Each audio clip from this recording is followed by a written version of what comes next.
हाँ तो दोस्तों, आज हम अध्याय 15 गणित का अध्याय दूसरा चालू करते हैं। इस अध्याय का नाम क्या है? बहुपद। ठीक है, क्या नाम है? बहुपद। ठीक है, तो हम कक्षा 9वीं में इस अध्याय को पढ़ चुके हैं, समझ चुके हैं कि बहुपद क्या होता है। ठीक है, कितने प्रकार के होते हैं। ठीक है, और किस प्रकार से इसको हल किया जाता है। तो आज हम फिर भी इसको रिवाइज करते हैं। बहुपद क्या होता है? बहुपद वह बीजीय व्यंजक जिसमें चर राशि की घात कितनी हो? धनात्मक पूर्णांक हो। कैसी हो? धनात्मक पूर्णांक। चर राशि की घात कैसी होनी चाहिए? धनात्मक पूर्णांक। धनात्मक पूर्णांक मतलब धन की कोई संख्या +1 +2 +3 प्लस वाली ही संख्या होनी चाहिए, तो वो क्या कहलाती है? धनात्मक पूर्णांक। ठीक है, और उसके आगे देखते हैं किस प्रकार का होना चाहिए बीजीय व्यंजक। x² + 4x + 5। मतलब ये यहाँ पे x जो है वो क्या है? चर राशि। क्या है? चर राशि। चर राशि क्या कहलाती है? जिसका मान परिवर्तित होता रहे। यहाँ आप निकालोगे x का मान, कुछ और आएगा। जैसे देखते हैं इस वाली व्यंजक में क्या है? चर राशि कौन सी ली है? y। तो यहाँ पे y का जो मान आएगा वो इस x से अलग आएगा, इसलिए चर राशि किन्हें कहेंगे? ऐसी राशियां जिनका मान परिवर्तित होता रहता है, चर राशियां कहलाती हैं। ठीक है, तो आप जब सॉल्व करते समय देखेंगे कि जो अपना चर यहाँ चर x है, उस x का मान इस व्यंजक में कुछ और आएगा, दूसरा व्यंजक देखेंगे तो कुछ और आएगा। ठीक है, तो वही हुआ बहुपद। क्या हुआ? एक ऐसा बीजीय व्यंजक जिसमें चर राशि की घात कैसी होती है? धनात्मक पूर्णांक होती है। बीज क्या कहलाता है? बहुपद कहलाता है। इसका हम डिस्कस जो है 9th क्लास में अध्याय 2 में कर चुके हैं। उसके बाद देखते हैं बहुपद के प्रकार। तो यहाँ मुख्य रूप से बहुपद के प्रकार कितने हैं? 3 हैं। पहला बहुपद है रैखिक बहुपद। इसी बहुपद को क्या बोलते हैं? रेखीय बहुपद भी कहा जाता है। क्या कहा जाता है? रेखीय बहुपद भी कहा जाता है। उसके बाद दूसरा है द्विघात बहुपद, फिर है त्रिघात बहुपद। ठीक है, इसकी हम परिभाषाएं देखते हैं कि रेखीय बहुपद क्या है या रैखिक बहुपद क्या है। तो एक ऐसा बहुपद जिसमें चर राशि की अधिकतम घात, ठीक है, जो चर राशि होगी, चाहे x हो या y हो या z हो या p हो या t हो, कुछ भी हो, जो कुछ भी हो सकती है। ठीक है, लेकिन उसमें चर राशि की जो अधिकतम घात होगी वो कितनी होगी? 1 होगी। 1 से ज्यादा उसकी घात नहीं हो सकती। उसे क्या कहेंगे? रैखिक बहुपद। इसका एक उदाहरण भी लिखा है मैंने यहाँ पे। क्या लिखा है? x + 1। यहाँ चर राशि आपको दिखाई दे रही है, क्या? x है, और इसकी घात कितनी है? 1 है। कितनी है? 1 है। इसलिए है बहुपद कौन सा कहलाएगा? रैखिक बहुपद। ठीक है, तो रैखिक बहुपद के और भी उदाहरण देखते हैं। जैसे लिखा है y + 4। यहाँ पे चर राशि है वो क्या है? y है, और यहाँ पे y की घात कितनी है?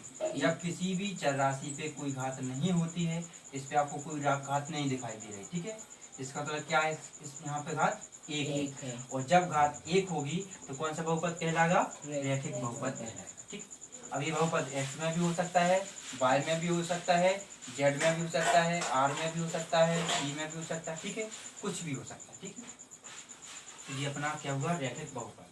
उसके बाद देखते हैं कौन सा बहुपद? द्विघात बहुपद।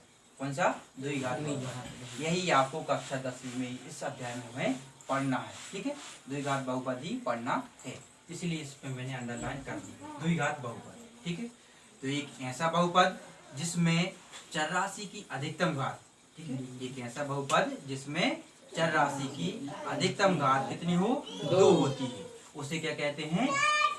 द्विघात बहुपद कहते हैं। इसका उदाहरण आपको दिया गया है, x² + 2x + 1। ये आपका क्या है? द्विघात बहुपद का उदाहरण है। और भी उदाहरण देखते हैं द्विघात बहुपद के। जैसे आपका है ax² + bx + c। ये भी क्या है? द्विघात बहुपद का एक उदाहरण है। क्यों? क्योंकि यहाँ पे आपको दिखाई दे रही चर राशि क्या है? x। x क्या है? आपकी चर राशि है। इसमें अब आप अधिकतम घात देखिए, यहाँ घात कितनी है? 1 है, और यहाँ कितनी है? 2 है। मतलब इस बहुपद में सबसे बड़ी घात कौन सी है? 2 है। ठीक है, जब घात 2 है सबसे बड़ी, इसे क्या बोलेंगे? द्विघात बहुपद कहा जाएगा। ठीक है, क्या कहा जाएगा? द्विघात बहुपद। तो कक्षा 10वीं अध्याय 2 में हमें किसको पढ़ना है? द्विघात बहुपद का ही अध्ययन करना है। लेकिन एक आगे भी देख लेते हैं, बहुपद का प्रकार कौन सा है? त्रिघात बहुपद। ठीक है, तो आपको समझ में आ ही गया होगा कि त्रिघात बहुपद क्या होगा, है ना? एक ऐसा बहुपद जिसमें चर राशि की अधिकतम घात कितनी होगी? 3 होगी, त्रिघात बहुपद कहलाएगा। ठीक है, तो आप लोगों ने लिख लिया। ठीक है, तो मैं इसको मिटा देता हूँ।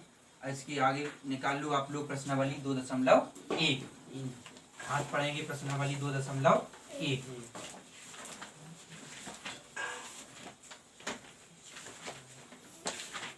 निकाल लिया 2.1। तो देखिए क्वेश्चन पढ़िए 2.1। तो प्रश्न जो है आपका, प्रश्न कह रहा है कि किसी बहुपद px के लिए, किसी बहुपद px के लिए y बराबर px एक ग्राफ आकृति में दिया हुआ है। इस स्थिति में आपको px से क्या दिखाना है? शून्यक दिखाना है। क्या दिखाना है? शून्य। तो आपने लिखा हल। पहला ग्राफ देखते हैं। ठीक है, पहला ग्राफ क्या बना हुआ है? इस टाइप का आपका ग्राफ बना हुआ है। ये आपकी कौन सी अक्ष है? एक्स अक्ष है। ये कौन सी है? वाई अक्ष। आपका जो ग्राफ है वो इस तरीके से बना हुआ है। इस ग्राफ का नाम क्या है? y बराबर px। निकालना क्या है? क्या निकालना है? px के शून्य ज्ञात करना। क्या ज्ञात करना है? px के शून्यांक निकालना है। तो बच्चों इस बहुत ही सरल आसान विधि है। ठीक है, आपको देखना है कि px की निकालना है। किसकी वर्णखंड निकालना है? px की। ठीक है, तो देखते हैं px के वर्णखंड निकालने के लिए यहाँ पे शून्यांक निकालना है। क्या निकालना है? शून्यांक। ठीक है, तो आप देखोगे कि जो आपको ये तो अक्ष एक एक्स अक्ष ये है, तो ये कौन सी अक्ष है? वाई अक्ष, जो कि हम पहले कक्षा 9 में भी पढ़ चुके हैं। ठीक है, अब आपका ग्राफ जो है वो ग्राफ कौन सा है? ये वाली जो लाइन दिख रही है वो क्या है? आपका ग्राफ। तो इस ग्राफ का नाम क्या है? y बराबर px। अब हमें px के शून्यांक निकालना। किसके शून्यांक निकालना? px। तब px के शून्यांक निकालने के लिए आप देखोगे कि जो आपका ग्राफ है वह ग्राफ x अक्ष को कितनी बार काट रहा है। कितनी बार काट रहा है x अक्ष को? यह ग्राफ जो है वो x अक्ष को काट रहा है कि नहीं काट रहा? नहीं काट रहा है। नहीं काट रहा है ना? देखो ये आपकी x अक्ष यहाँ से यहाँ, इस पे आपको टच ही नहीं कर रहा है। आपका ग्राफ तो ये सिर्फ किसको काट रहा है? y अक्ष को काट रहा है, x अक्ष को नहीं काट रहा है। तो आप यही लिखोगे, क्योंकि y बराबर px, x अक्ष को प्रतिच्छेद नहीं करता है, इसलिए px के कोई शून्यांक नहीं होंगे। कोई शून्यांक नहीं होंगे। ठीक है, तो आ गया आप लोगों को समझ में? क्या है आपको देखना है कि जो ग्राफ आपको दिया है वह ग्राफ x अक्ष को जितनी बार काटेगा, x अक्ष को जितनी बार काटेगा उसके उतने ही शून्यांक होंगे। यहाँ आपने पहले क्वेश्चन में आपने देखा कि जो आपका ग्राफ है y बराबर px, यह x अक्ष को बिल्कुल भी नहीं काट रहा है, यानी कि प्रतिच्छेद नहीं कर रहा है, इसलिए इसके शून्यांक कितने हुए? कोई भी शून्यांक नहीं। तो आपने वो लिख लिया। इसको लिख लो जल्दी।